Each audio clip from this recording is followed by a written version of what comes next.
What's going on, Big Blue Nation? Will Turpin, UK superfan here.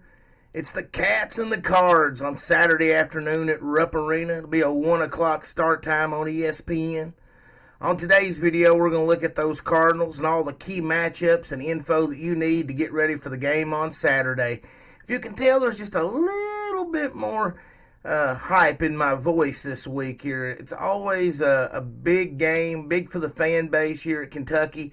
And, before we get into the video, our Cats, they're off to a terrible start, obviously, but they really need your support. Not only is this a big game, a rivalry game, but this is a big game to swing our season, and we really need it. We really need all the true blue Kentucky fans out there to send positive vibes, and hopefully we can get this win. But Louisville comes in here on Saturday against the Cats with a 5-1 record. Of their 5 wins, really only Western is the only team that Louisville's really played that probably even has a chance to even make the tournament. Of all their wins so far, the only good team they really played was last weekend when they played Wisconsin, and that was an 85-48 loss for Louisville, and it was a complete beatdown. But they were also without Carlik Jones as well, who's been their best player so far during this young season. This isn't a knock on Louisville. I really just didn't want anybody to look at that 5-1 record and think, oh, well, we're playing against one of the, Louisville's one of the top 10 or 15, 20 teams in the nation right now, because, that's not the case. As I pointed out in the last video, what really makes this rivalry special, in my opinion, is when both these teams play each other and they're both really, really good. Because when that happens, it's, the whole nation is kind of got their eyes on Kentucky basketball. And both these schools have historically done such a great job of representing the Commonwealth on the court. And like I said, it's just better when both these teams are really good. This game is still super important, but it's probably got more significance, as I said, for the Cats, just because we need a win. But the truth is, I've watched. After looking and reviewing both these teams, obviously our Kentucky team has struggled. We've struggled significantly on offense. But really both these teams are young and make a lot of mistakes. And really, neither one of these teams are anywhere near top-notch teams in the country at the moment.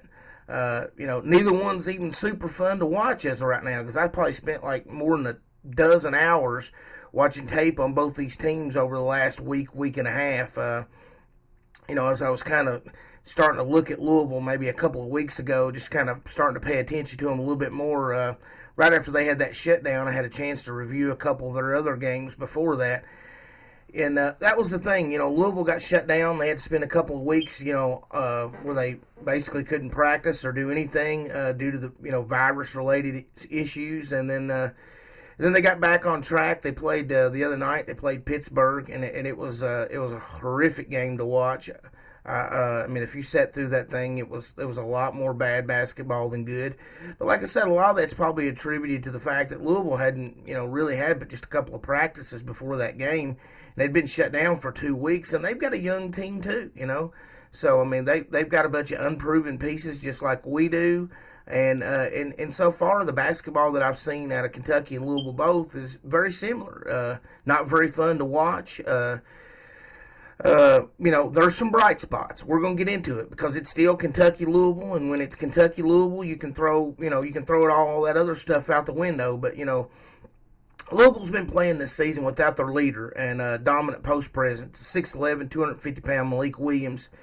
And I suspect that the Cards will probably look a little bit different in a couple of months when he returns, and then some of these young guys are actually able to get a little bit more experience playing together. But like I said, when it's Louisville and Kentucky on the marquee, throw it all out the window. It's Cats and the Cards. It's Saturday. A game that means a lot to the fan base, and right now it really needs to mean a lot to Kentucky because they really do need a win. So let's get right to the players. Let's look at it right off the bat. You got Carlik Jones there. He's a 6'1", 185-pound guard. He's a grad transfer from Radford. Sort of like what Davion Mintz has been to us. That's sort of what Carlik Jones is to them. He's basically, kind of helping run this team. It's a young team. And, it was a smart move by Coach Chris Mack to bring in Carlick Jones, just to give his young players somebody out there that's been there and done that, and played some big significant games in D1. And Carlick Jones is a little bit of a do everything for him. He comes into the game so far. He's really steady the team. He's led them in scoring, rebounding, and assist. Despite missing one game without Carlick on the floor against Wisconsin. That was one of the things we saw is Louisville didn't even resemble a basketball team. So with that said, I would say one of the biggest keys for Kentucky is slowing Carlick Jones down. He's shooting the ball at about a 50% clip from the three-point line. So there you go. That's what you got. That's what you're going to have to deal with. Next up, we got David Johnson. He's a 6'5", 210-pound sophomore guard.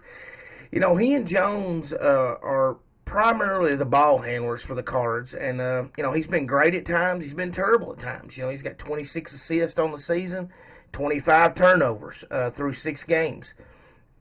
Jones is averaging 16 a game, and Johnson's been steady right behind him with 13 a game. And these are the two guys that typically take the most shots for Louisville so far in this young season. Those are the two guys that primarily handle the ball, and 80% of the time it seems like these are the two guys that gets them into their sets. So that's kind of what you can look for a lot on Saturday is seeing the ball in Carlick Jones and David Johnson's hands quite a bit. Now next up is Dre Davis. Probably of all the guys on the team that I scouted, I probably enjoyed looking at his play more than I did any Cardinal so far. He's not super flashy, 6'5", 220-pound freshman forward, but Coach Mack's he's really liked this kid from the first day he stepped on the practice court for the Cards. His work ethic and practice habits, along with some injuries, to some other guys, that's forced Dre to see a lot of minutes here in his freshman season at Louisville. He's averaging 32 minutes a game and right at almost 10 points a game. So, he's a very capable scorer if he's left unattended. But what really impressed me on tape was on the defensive end with Dre Davis. For a freshman, man, he seems to be locked in on the game plan. And that's something that's hurt some of the young Kentucky players at times is getting in the game, and not understanding assignments. Everybody wants to see Dante Allen play. But if you go back and look at the film in just the few minutes that he was in there, he had no clue who his defensive assignment was. And he wasn't prepared to go into the game. And a lot of Kentucky fans, we want this Kentucky boy, Dante Allen, in the game. Well, I want to see him in the game too. I want to see him get his chances too. But if you go back and look at the film, and I have, and that's plagued not just him, but it's plagued Cameron as well. Cam Fletcher. He got into the game a couple different times and had no clue what he was doing or where he was going. But that's something that you won't see Dre Davis do. He doesn't play the game like a freshman. He plays it like an upperclassman, and he really impresses me. Like I said, he just always seems to be in the right place at the right time. He's got a super high basketball IQ. And, he puts his body out there, guys. He's constantly drawing charges. When I looked at the film, it seemed like he was just constantly throwing his body out there in front of somebody. And not only is he, doing that, not only is he drawing charges, but he's mastered the art of switching on a screen. And so he's excellent, pick and roll defender. And he just really impressed me, for a freshman to be that locked in as a defensive player. And then, of course, if you fall asleep on him, he's the kind of shooter that even if you shut down Jones and Johnson, if you just completely forget about Dre Davis, he can hit for 25 and flip a game. So, I thought he was an interesting study. Next up is, 6'7", 210-pound Samuel Wilson.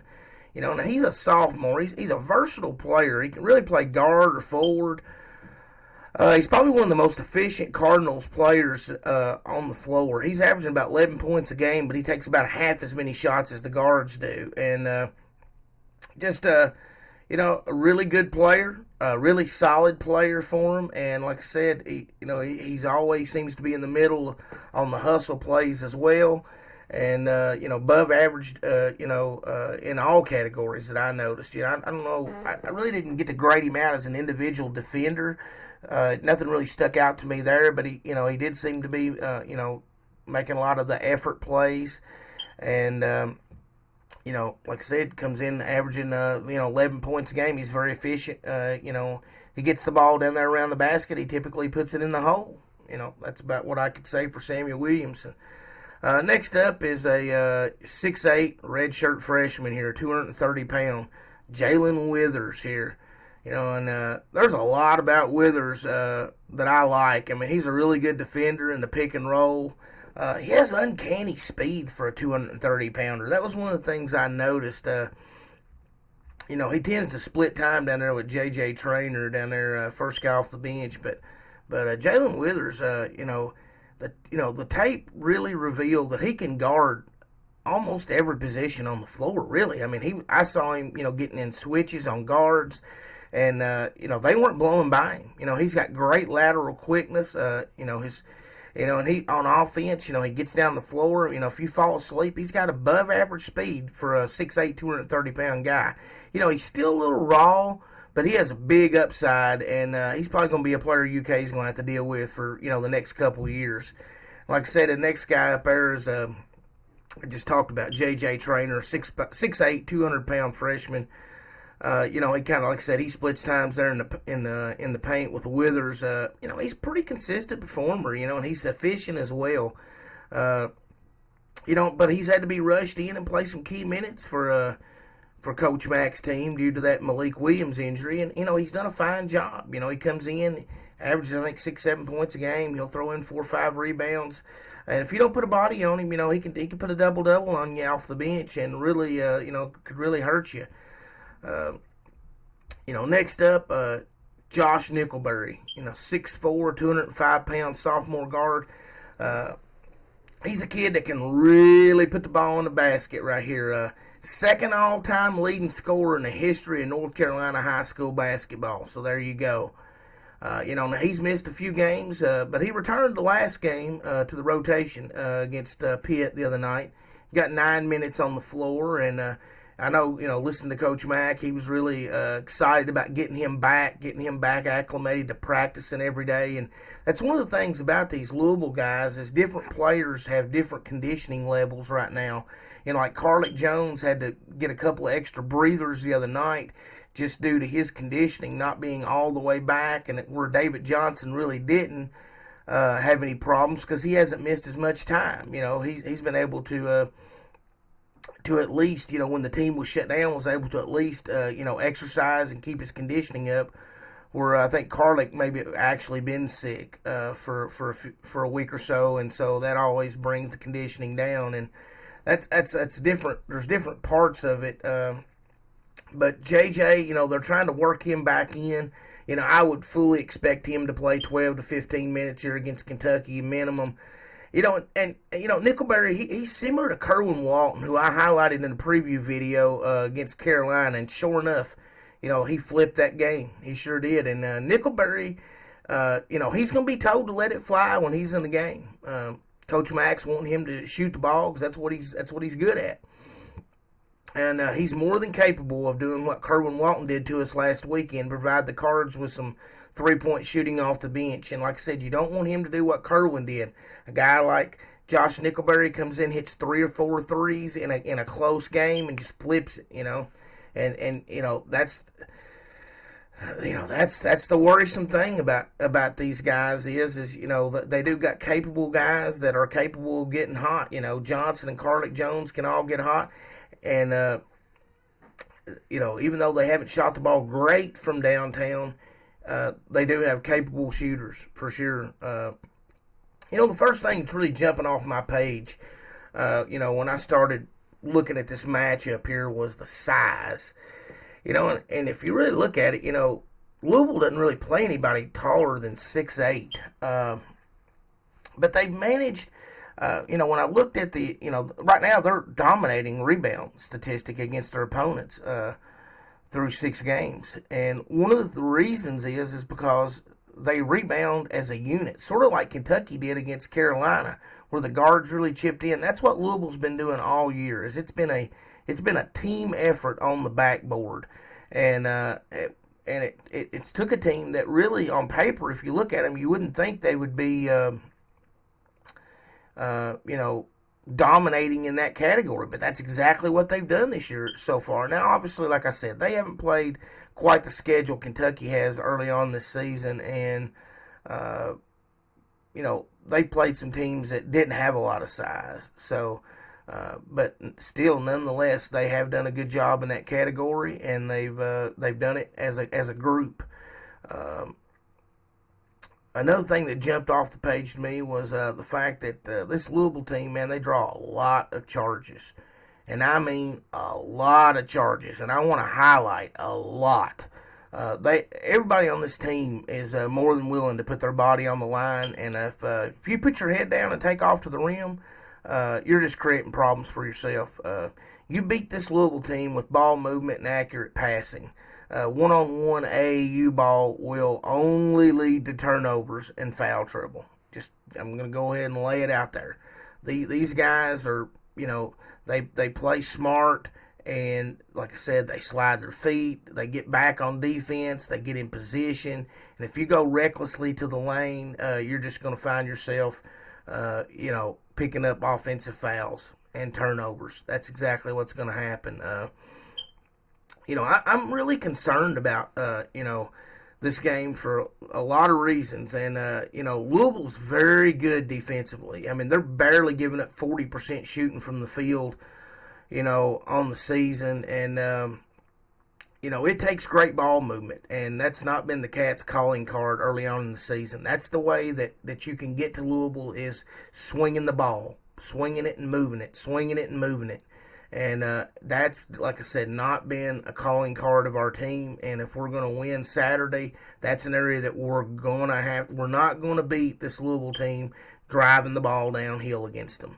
They're exceptional in all facets of cutting off driving lanes. And that's one of the things that stood out to me. I mean, they really buy into the defensive game plan that Coach Mack puts out there. And you don't catch them out of position very often.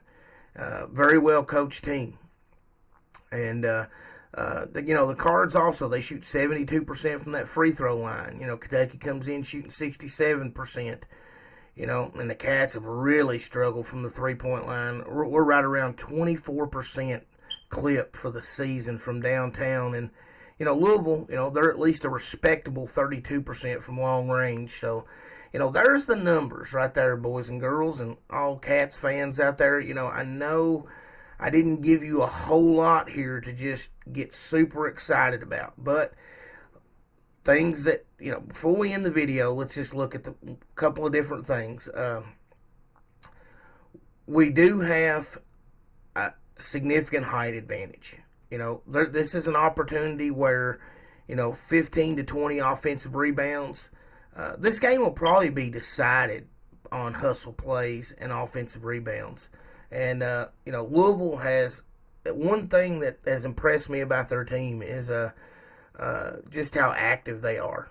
And they all five guys really go to that backboard on both ends. And, you know, that's one of the things that make them tick is energy plays. And so that's an area where Kentucky, like I said, with all this length that we have, this is an area where we can really, you know, if we play hard, you know, we do have an advantage. And it very well could be that, you know, 15, 16, 17 offensive rebounds, you know, lead to 25 or 30 easy points. And that's the kind of statistic that could flip this game over to Kentucky. As far as an execution grade, you know, obviously we've not executed well on offense. This could be a game where you see long periods of time with both teams struggling. It's a coin flip. When I watched Louisville play, I saw a lot of bad basketball. You know, but like I said, when I look at Kentucky and Louisville, there's so many similarities. It's just you got a lot of young kids that just haven't had an opportunity to really get their feet wet. And, you know, like I said, Louisville was a little bit of a benefit of, you know, of a schedule. You know, I think if we'd have played their schedule, we'd probably be 5-1 as well. maybe 4-2. Maybe 4-2. But they have they've still got a long ways to go. Louisville does. They don't have all their pieces healthy. Once you get their big guy back in there, you get Nickelberry and with his conditioning all the way up and get him back to 100%. You're just going to look at a completely different. They have another guy out as well. So injuries has really hurt Louisville. I expect this to be a lot better team. Probably in a month and a half to 2 months, and that's when they could possibly be a top 25 team. I honestly don't know what it's going to take for Kentucky to get this thing turned around, but a win against Louisville could just be the medicine that cures all. There's so many things that we thought we would see this year with this Kentucky team. I didn't even bother even separating the starting lineup there. If you look at it, I don't know who's going to start. Devin Askew, he's come off the bench the last couple of games. I don't really know who's going to run the point. It's just all kind of up in the air. Probably depending on practice these next few days. But I know Kentucky desperately needs a win. We'll be back here on the channel with a Keys to Victory video, and we'll try to get that up tomorrow, which, really we'll look at the areas where Kentucky has some advantages and how we could possibly, pick this win up against the Cardinals. But we've got to get excited, y'all. It's Kentucky and Louisville. It's rivalry week, and I know our team is struggling, off to a terrible start, but it's, if you're ever going to support them, really, when they're down, that's when they really need the support the most. When they're 28-2, it's all fun and games and everything, and everybody's so proud to put their chest out what a great Kentucky fan they are. But this is when they really need you. When they're struggling like this, when times are tough. It's that old Tracy Lawrence song. You find out who your friends are. Well, sometimes in this case of this Kentucky team, you find out who your fans are. So I just urge everybody to hang with them and support them. This may not be the season we wanted, but heck, this ain't the year we all wanted either. Like I said, I've said it in a couple other videos, sometimes everything just don't always go perfect, and it's it's been a tough season, but like I said, when you cut into my skin, it bleeds blue. And I know that there's a whole bunch of you guys out there that are supporting the Cats through and through, win or lose. And like I said, it's the nation inside the nation. It's that UK superfan nation inside the big blue nation, and that's the heartbeat. And I got a feeling Saturday afternoon these Cats hopefully will they'll give us something to look forward to and get this season cranked up here with a big win. Guys, like I said, I'll be back here tomorrow with a Keys to Victory video. Y'all have a Merry Christmas. I really enjoyed the interaction with the Big Blue Nation over these last few weeks, and like I said, I know there's a lot of true blue fans out there that are supporting the channel. If you haven't already, go ahead and hit that like button, and we will see you guys down the road. Have a good one. Bye-bye.